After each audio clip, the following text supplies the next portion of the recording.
না হতো এক মানচিত্রের শোকা হতো জনতা। ম্যাডাম খালেদা জিয়াকে শোক জানাচ্ছেন অবিরত।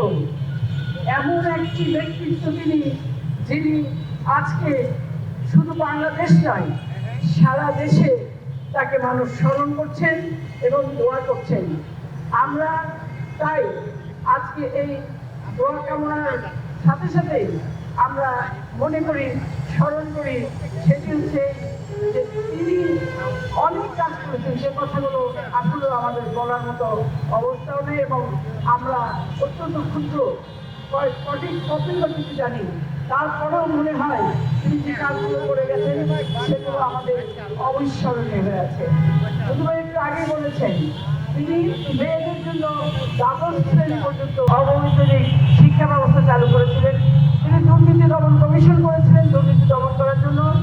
তিনি মুক্তিযোদ্ধাদের, আজকে মুক্তিযোদ্ধার চেতনার কথা বলে যারা, সেই মুক্তিযোদ্ধাদের সম্মান দিয়েছেন তিনি, এবং মুক্তিযোদ্ধা মন্ত্রণালয় তিনি করেছেন। এছাড়াও